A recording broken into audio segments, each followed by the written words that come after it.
요 며칠 아무 생각도 나지 않아서 입을 닫고 있었네요. 내 속에 말이 고여서 넘칠 때 그때 말을 하면 되니까 별 걱정은 없는데 매일매일 올라오던 영상을 보시는 구독자님들이 혹시 섭섭해 하진 않을까 하는 생각도 듭니다. 그래봐야 하루에 100명도 보지 않는 영상을 별 걱정 다 한다 싶기도 하고요. 비트코인이 세상에 나온 지도 벌써 15년이 됐다고 합니다. 언제 한번 이 코인에 대해서 공부를 좀 해봐야 되겠다는 생각을 했었는데 뭘 하다 이렇게 시간이 흘러보냈는지 잘 모르겠습니다. 엄밀하게 말을 하면 블록체인과 암호화폐라고 불러야겠죠. 그 시작을 비트코인이 했을 뿐이고 말이죠.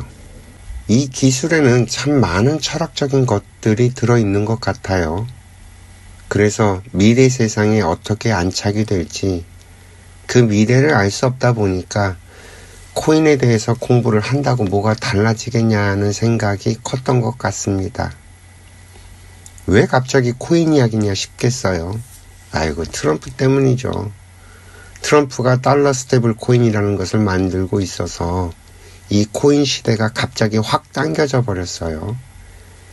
갑자기 코로나 생각이 났죠. 코로나 이전만 해도 우리가 온라인에서 회의를 하고 온라인에서 모든 걸 해결하는 삶의 방식을 우리는 받아들이지 않고 있었죠. 그러다가 갑자기 코로나가 유행을 하니까 온 세상이 멈춰버리고 온라인에서 모든 걸 해결해야 하는 환경이 만들어지고 또 우리들은 그 환경에 적응하기 위해서 결국엔 온라인 세상으로 풀쩍 뛰어들어 버렸습니다. 아마 모르긴 해도 노인네들조차 스마트폰 사용에 익숙해지는 결정적인 계기가 됐을 거예요. 키오스크도 만들어진 지 한참 됐는데 코로나가 유행을 하니까 같이 유행을 해서 이제는 웬만한 식당은 다 키오스크를 사용합니다. 마찬가지로 그동안에 시장이 주도를 해서 민간에 의해서 성장을 해오던 이 코인이 이제는 미국의 주도로 훌쩍 우리 생활에 들어올 게 확실해졌다는 얘기예요. 좀 앞서가는 양반들은 이 미국의 달러 스테이블 코인 때문에 전 세계 화폐가 휴지 조각이 될 거라는 양반들도 있습니다. 특히 대한민국의 원화조차 휴지 조각이 될 거라고 하기도 하고요.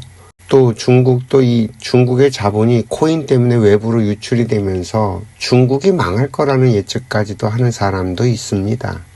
트럼프 때문에 한국도 망하고 중국도 망한다는 얘기예요. 그렇다면 이 달러 스테이블 코인이 뭐냐? 이 미국의 달러를 담보로 해서 코인을 만들겠다는 거예요. 그래서 이 코인을 달러 대신에 사용할 수 있게 해주겠다는 거죠. 즉 다시 말해서 달러 대신 쓰는 코인을 만들어서 유통을 시키겠다는 겁니다. 우리나라에서도 올해에는 그 원화 스테이블 코인이라는 것을 만들어서 시범 운영을 하겠다고 이미 공표가 되어 있죠.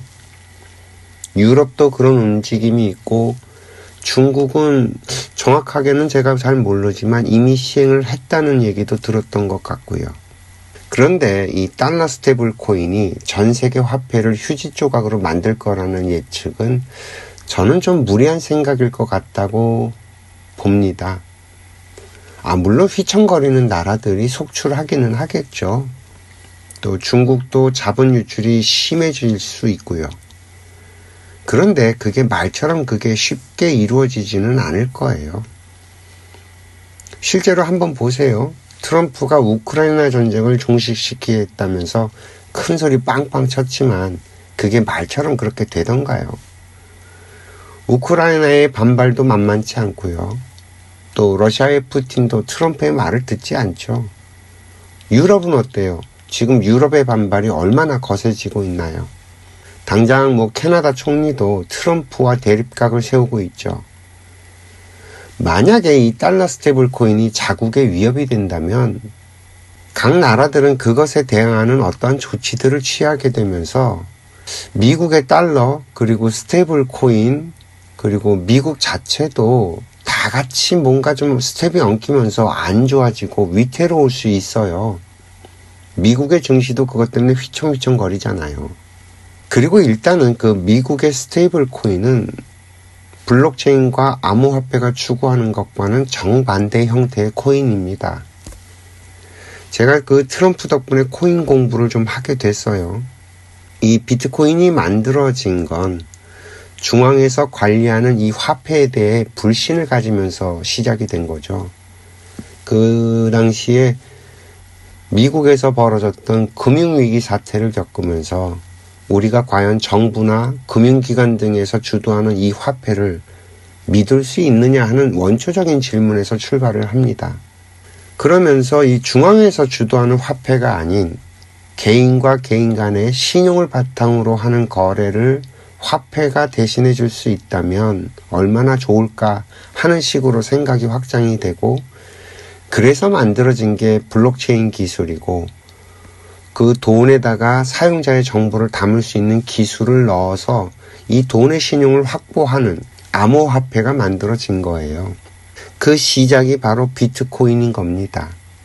여기에서 그 비트코인을 만든 사람이 생각했던 건 데이터였어요. 우리 인간이 살아가면서 활동하는 모든 것들이 다 데이터인데, 이 데이터를 현재는 구글이나 아마존, 페이스북, 애플, 마이크로소프트, 네이버, 쿠팡 같은 이런 플랫폼 기업에서 데이터 생산자들에게 돈을 지불하지 않고 자기들 마음대로 사용을 하고 있죠. 그렇지만 원칙적으로 말해서 우리들이 제공하고 있는 이런 데이터 정보들은 그 데이터의 원주인이 사용자들이기 때문에 플랫폼 기업에서는 당연히 데이터 사용료를 지불해야 한다는 것이죠. 이건 굉장히 진보적이고 큰 생각이에요. 누구나 다들 생각은 그렇게 하고 있지만 정작 우리들이 빅테크 기업들로부터 정보 사용료를 받아내고 있지는 못하잖아요. 그저 그런 빅테크 기업들이 정보 사용료를 지불하겠다고 하면서 생색을 내는 것이라고 해봐야 자기네 플랫폼에서 사용할 수 있는 포인트 정도죠. 그러나 이 비트코인은 이 데이터의 가격을 매기고 이것을 코인이란 수단으로 지불해야 한다는 생각을 한 겁니다. 그러나 이 워낙 초창기에 만들어진 것이라서 코인에다가 그렇게 다양한 기능을 넣지는 못했어요. 그리고 이 코인의 수량마저도 정해져 있어서 전 세계 사람들이 다 사용하기에는 무리가 있다는 한계점이 분명히 있습니다. 이 비트코인이 가졌던 꿈에다가 비즈니스 거래를 접목시킨 것이 이더리움이었죠. 이더리움이 꿈꿨던 것도 역시 탈중앙화예요. 국가나 금융기관 같은 중앙에서 통제하는 화폐 말고 다른 대체 수단을 만든 거죠. 개인들이 거래를 통해서 코인 시장을 조절해 나갈 수 있다고 믿는 거예요. 그리고 그걸 구현시켜내기 위해서 참 많은 노력을 한 코인입니다. 이렇게 비트코인과 이더리움이 만들어지고 난 뒤에 수없이 많은 코인들이 만들어지고 사라지고 있지만 다수의 전문가들은 지금 현재 나와 있는 코인들의 90% 이상이 다 사라질 코인이라고 말을 합니다. 망하지 않을 코인은 비트코인하고 이더리움? 그 정도겠죠. 저는 그 말에 동의합니다. 이 비트코인이나 이더리움 같은 코인들이 큰 꿈과 미래 비전을 담고 있다면 그 뒤에 나온 수많은 코인들은 코인 세상이 온다는 걸 눈치채고 그 코인 세상에서 선점을 통해서 뭔가 돈을 벌겠다는 욕심으로 만들어진 것들이 거의 대부분입니다. 특히나 우리나라에서 현재까지 만들어진 코인들은요, 저는 100% 사라질 거라는 생각을 합니다. 그 속에 뭘 어떻게 하겠다라는 철학이 없어요. 그저 사람들에게 이거 하면 돈이 된다고 하면서 선전을 하죠. 그렇게 사람들을 끌어모으는 코인은 장담하지만 다 사라질 겁니다. 그건 한마디로 사기예요. 제 주변에서도 제가 코인 공부를 좀 해야겠다고 말을 하니까 어디서 이상한 코인들을 소개합니다. 그래 놓고는 하나같이 하는 말이 놀면 뭐하냐, 시간 날 때마다 한 번씩 누르면 코인이 쌓여서 나중에 이게 상장도 하고 돈이 될 거라는 그런 말들을 합니다.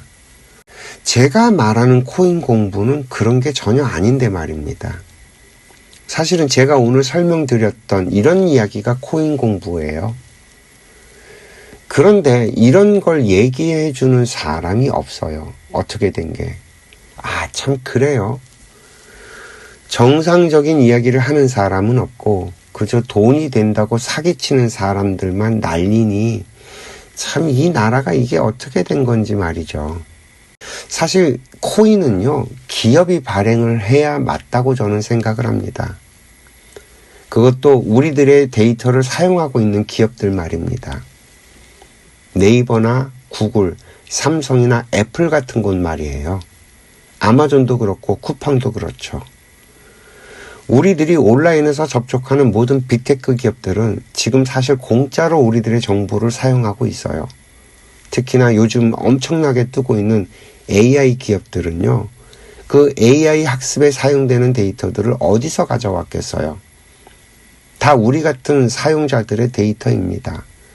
당연히 그 데이터 사용료를 지불해야죠. 이 당연한 일을 하려면 결국 각 기업들이 코인을 발행해야만 합니다. 그렇게 될 때 비로소 코인이 코인답게 쓰여질 수 있어지고요.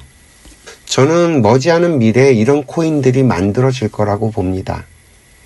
이것이 블록체인 기술과 암호화폐가 만들고 싶었던 미래의 모습이니까요.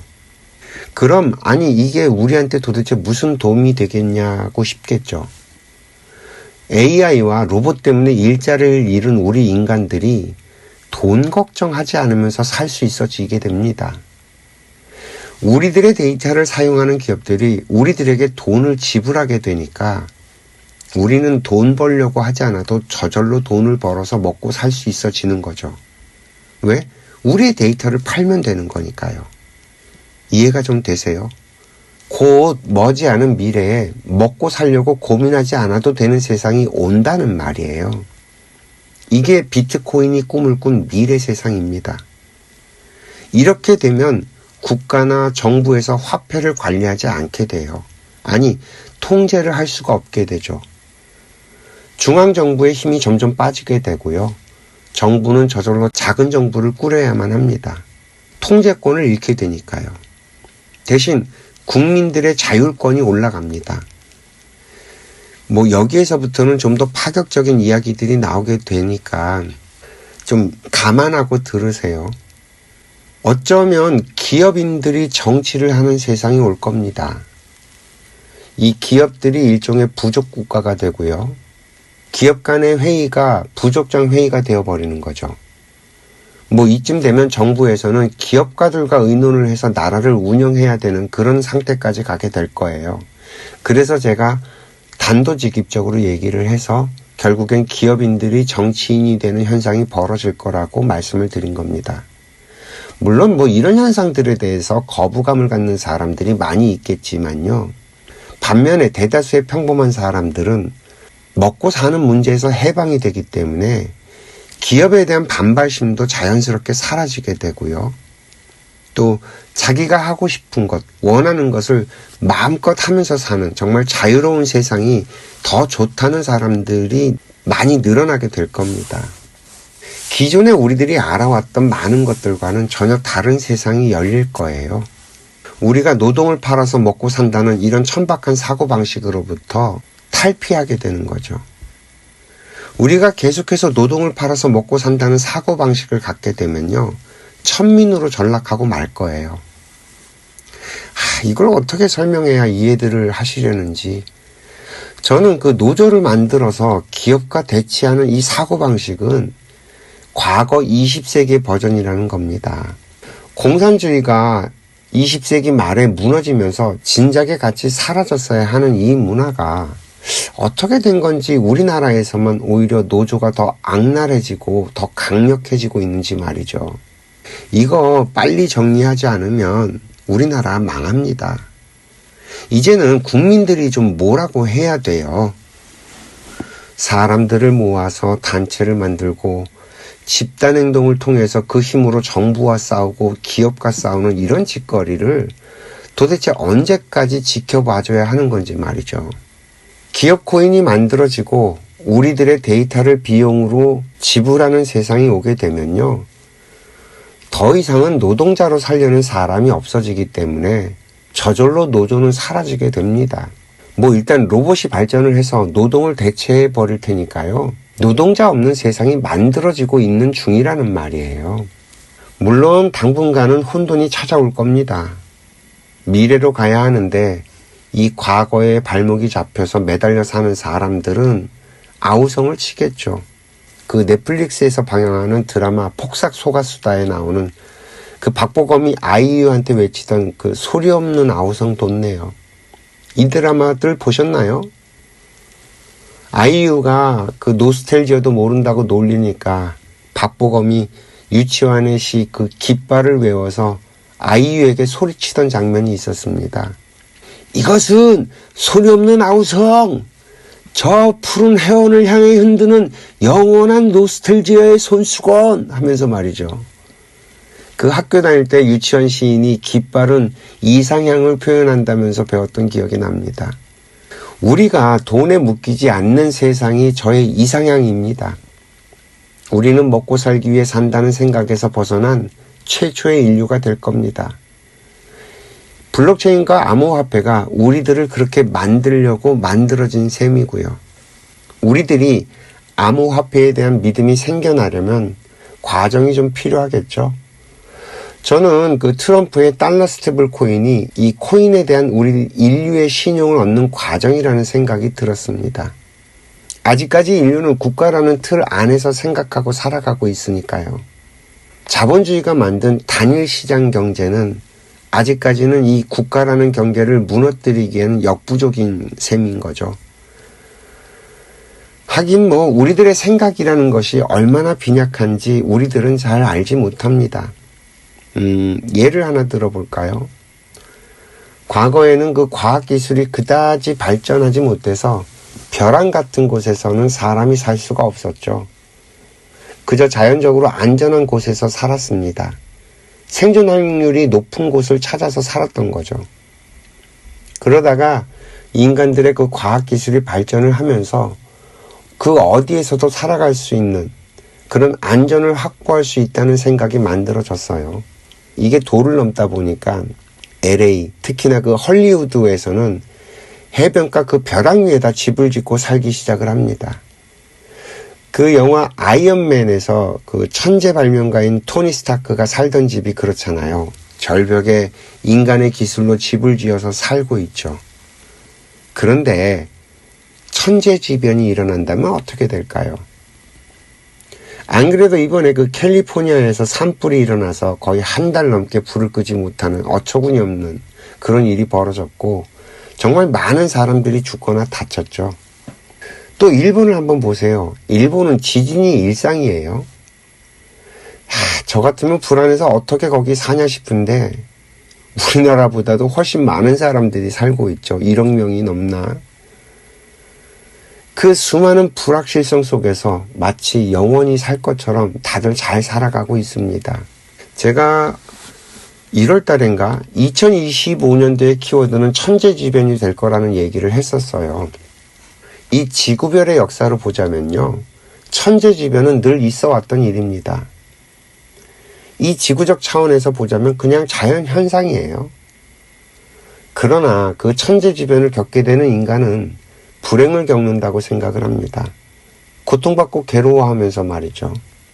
2008년인가요? 중국 사천의 대지진으로 10만 명의 사상자가 발생했었고요. 2023년엔 터키에서 발생한 지진으로 또 수만 명의 사상자가 발생을 했죠. 만약에 우리들이 지금과 같은 방식으로 계속 살아간다면요. 이런 일들은 언제든 또 일어납니다. 더군다나 특이점이 오게 될 땐 정말 더 많은 사람들이 죽거나 다치겠죠. 그리고 그때가 되면 이미 늦습니다. 저는 이런 게 좀 안타까운 거예요. 정말 단 하루를 살아도 행복하게 살다가 떠난다면 좋으련만 우리는 무엇을 위해서 이렇게 사는 건지 하는 생각이 듭니다. 어쨌든 간에 누가 됐든 인간으로 태어나게 되면 누구나 죽게 됩니다. 뭐 이건 피해갈 수가 없죠. 그리고 그건 누구나 다 알고 있고요. 그런데도 불구하고 누군가는 하루라도 더 살고 싶어 하다가 죽게 되고, 누군가는 더 살고 싶지 않아서 스스로 죽어요. 뭐 더 살고 싶어 하다 죽는 사람의 삶을 들여다보면 뭐 그렇게 대단할 것도 없고 또 그닥 행복해 보이지도 않는데도 그 삶에 대한 집착이 엄청 강하고 말이죠. 정말 우리들이 어떤 생각을 갖고 사느냐로 참 다른 세상을 살아갑니다. 저는 이 세상을 보면 참 기적이라는 생각을 하면서 늘 삽니다. 어떻게 저렇게 동일한 상상으로 집단 생활을 하면서 살 수 있는지 저는 놀랍죠. 여러분들 혹시 그 눈치 게임 아세요? 그 게임 참가자보다 적은 숫자의 의자를 가운데다 두고 빙빙빙빙 돌다가 호각을 불면 서로 먼저 의자에 앉겠다고 해서 그 의자를 차지하는 사람이 승리하는 게임 말입니다. 또 비슷한 게 또 있죠. 빙빙빙빙 돌다가 진행자가 이렇게 숫자를 부르면 그 숫자만큼 사람들이 팀을 이뤄서 그 팀을 이루지 못한 참가자들은 탈락을 하는 게임 같은 거 말이죠. 저는 이 세상을 살아가는 사람들이 그렇게 눈치를 보며 살아간다는 생각을 합니다. 서로 눈치를 보는 거죠. 남들이 어떻게 사나 눈치를 보면서 자신에게 유리하다고 판단이 되는 방향으로 가는 거예요. 남들이 좋은 대학에 들어가서 좋은 직장을 가지니까 나도 좋은 대학에 들어가서 좋은 직장을 가지려고 하고, 남들이 돈을 많이 가지려고 하니까 나도 돈을 많이 가지려고 하는 식으로 말입니다. 누군가 고급 레스토랑에 가서 밥을 먹으니 나도 가봐야겠다고 하면서 살아가는 우리들의 삶이 참 비루하고 구질구질하다는 생각을 하게 됩니다. 제가 이런 이야기를 하면 사람들은 저보고 비관적이고 염세적이라는 표현을 쓰는데, 정말 비관적이고 염세적인 건 사실 다들 그렇게 사는 거라고 말을 하면서 아무렇지도 않은 듯 살아가는 우리들이 아닐까요? 내가 당연하다고 생각하는 것들 가운데 사실 당연한 건 단 하나도 없습니다. 그러나 또 내가 당연하지 않다고 말하는 모든 것들은 또 너무 당연한 것들입니다. 왜? 우리들의 선택의 결과니까요. 집단 최면으로 살아가던 어쨌든 일단 드러난 결과들은 모두 우리들이 선택한 결과이기 때문에 이 인과의 법칙을 따르는 당연한 것들입니다. 반면에 우리가 믿고 있는 모든 것들은 그 실체가 없는 것들이라서 이걸 당연한 거라고 할 수가 없는 거죠. 제 말이 좀 복잡하고 헷갈리고 어려울까요? 가령 뭐 이런 거예요. 우리는 모든 인간은 평등하다고 말을 하죠. 그런데 정말로 모든 인간이 평등할까요? 거의 모든 사람들이 지금 우리가 살아가고 있는 이 세상이 평등하지 않다고 생각하지 않나요? 불공정하고 불평등하다고 생각하지 않으세요? 제 귀에는 다들 그렇게 이야기하는 걸로 들리는데 말입니다. 왜 세상은 평등하지도 않고 불공평한데 모든 인간은 다 평등하다는 말이 있을까요?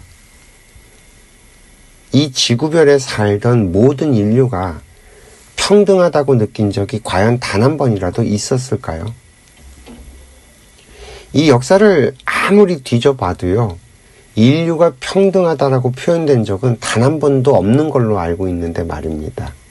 그리고 우리가 현재 말하는 그 평등이 과연 평등일까요? 우리가 평등이란 것을 알고 있기는 한 걸까요? 저희 인생학교에서는 초기 인류부터 지금까지 인류가 그렇게 말해오던 모든 인간은 평등하다는 말에 대해서 세상과는 좀 다른 해석을 합니다. 이 우주에는 오직 인과의 법칙이 있어요. 우리 인간들이 인간으로 태어나게 되는 것조차 인과의 법칙으로 운영이 되고 있습니다. 즉, 내가 저 아프리카에 태어났고 미국에서 태어났고 이 한반도에서 태어났고 하는 것들은 바로 인과의 사슬을 따라서 태어나는 것이라는 거죠. 부잣집에서 태어나는 것도 가난한 집에서 태어나는 것도 하다못해 심지어 폭력적인 부모 밑에 태어나는 것조차도 인과의 법칙을 따라서 한치의 오차도 없이 태어나는 것이기 때문에 이미 모든 인간은, 모든 인류는 다 평등하다는 것입니다. 이미 이 지구별은 평등하게 운영이 되고 있다는 거예요. 인과의 법칙으로. 우리들의 생각이 여기에서부터 출발을 해야만 이 세상의 모순을 풀어낼 수 있고 세상을 똑바로 볼 수 있다는 거죠. 이 말이 이해가 되고 받아들여지실까요? 이 이야기를 받아들이지 못하면 여기에서부터 단추가 잘못 끼워져서 모든 것들이 비틀리기 시작을 합니다. 어떻게 운행을 해야만 우리가 불행해지지 않고 행복하게 살아갈 수 있는지 그 해답을 찾지 못해요. 우리 인간은요, 주어진 환경을 가지고 인생을 살아가야 합니다. 주어진 환경을 탓하면서 인생을 살면 사는 게 힘들어져요. 불평불만만 쌓이죠. 그리고 이 불평불만은 나를 더 어렵게 만듭니다. 애초부터 할 짓이 못 되는 거죠. 왜 그러냐면 이 불평불만을 하게 되면 내 몸과 마음이 오그라들어요. 불쾌지수도 높아지고 신진대사가 원활해지지 않죠. 뇌에도 영향을 미쳐서 활성화가 되지도 않고 영혼도 쪼그라들어서 생각이 제대로 돌아가지 않습니다. 당연히 판단력은 흐려지고 정신은 혼미해지고 몸은 말을 듣지 않고 말이죠. 이해가 좀 되시겠어요?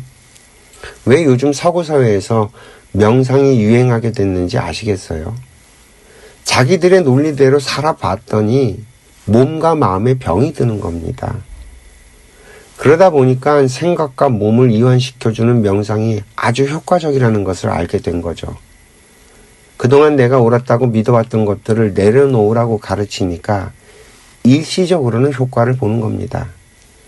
그러나 이것도 근본적인 해결이 되지는 않을 거예요. 왜? 근본적으로 우리들의 생각에 문제가 있다는 걸 찾아낸 게 아니니까요. 그러나 저희 인생학교에서 이야기하는 걸 듣고 이해를 하고 받아들이게 되면 애초에 우리는 모두가 평등하게 태어난 것이라서 불평불만을 할 건덕지 자체가 사라지게 됩니다. 모든 것들이 인과의 사슬로 벌어진 것이라는 것을 알게 되면 이제부터는 좋은 인과를 만들어가기만 하면 되니까요. 그러면 앞으로는 좋아질 일밖에 없는 거죠. 이해가 좀 되시겠어요? 이걸 우리의 일상으로 가져와서 좀 만져봅시다. 일본이 우리나라를 침범했던 건 우리나라에 힘이 없어서였어요. 그 당시의 세상은 제국주의가 판을 치던 시대였죠. 가만히 있다가는 서양 애들한테 이 동양이 다 먹히게 생겼죠. 당시만 하더라도 우리나라도 그렇고 청나라도 그렇고 세상 돌아가는 물정을 몰라서 정말 깜깜했어요. 아무리 얘기를 해줘봤자 나라는 이미 기울어가고 있었던 터라 소용이 없었던 거죠. 그 당시의 문서들을 다 들여다보면 이런 정보들이 다 있어요. 우리나라에서는 치욕적인 역사다 보니까 외면을 했었던 것 뿐이죠. 그래서 일본의 주장은 아무것도 받아들이진 않았던 겁니다. 그러다 보니 서로의 골이 깊어져서 대화가 안 통하는 것 뿐이고요. 그러나 과거의 일들은 이미 다 흘러갔죠. 우리는 21세기를 살아야 합니다. 그런데 일본을 무시하고 살아갈 수는 없어요. G7이잖아요. 우리보다 위란 말이에요. 국제적인 흐름이 그래요. 그럼 일본과 계속 과거의 역사 문제로 갈등을 빚어가면서 살아야 하느냐? 우리는 선택을 해야 하는 거죠. 일본 탓만 할 것이냐? 일본과의 과거는 놓고 미래를 볼 거냐 하는 선택 말입니다. 우리가 일본 없이 살 수 있느냐? 물론 살 수는 있을 거예요. 이 세상에 꼭이라는 게 어디 있겠어요. 그러나 일본을 패스하고서는 참 많은 불편을 겪으면서 살아야 한다는 거죠. 굳이 우리가 과거 때문에 그래야 할까요? 그렇다고 해도 우리나라 사람들이 일본에 관광을 안 가냐면 그것도 아니잖아요. 이게 얼마나 이율배반적이냐는 거죠. 일본에 놀러는 가면서 일본을 미워한다는 거 참 구질구질하지 않나요? 인과의 법칙으로 일본이 우리나라를 침략을 했다면 우리는 과거의 역사를 반복하지 않기 위해서 이제부터라도 우리나라를 부강한 나라로 만들면 됩니다. 그런 인과를 쌓으면 돼요. 그래서 지금 우리나라는 세계 10위에 진짜 그 어느 나라도 무시할 수 없는 강국이 이미 됐잖아요. 그럼 된 거죠. 일본이랑 사이좋게 지내면서 우리가 누릴 수 있는 것들을 누리면서 사는 게 현명한 거지. 계속 일본이랑 갈등을 겪는 게 더 낫겠어요? 뭐 이런 거예요. 인과의 법칙이란 게. 이걸 개인의 문제로 가져와서 또 얘기해봐도 같은 원리입니다. 내가 누구랑 대판 싸웠어요. 힘이 없다 보니까 어릴 때 두들겨 맞았죠. 그런데 내가 좀 컸습니다. 크고 나니까 단순하게 힘으로 누굴 때리면 처벌을 받을 나이가 됐어요. 만약에 이제부터 단순하게 힘으로만 해결한다고 치면 해결되지 않죠. 그런데 나는 나를 갖추는 일을 게을리했고 상대방은 뭐 어떤 방식으로든 자기 관리를 해서 나름 잘 나갑니다. 그럼 나는 나를 두들겨 팼던 그 사람으로부터 나를 지킬 수 있을까요? 그때의 모멸감을 회복할 길이 있을까요? 이해가 좀 되시겠어요?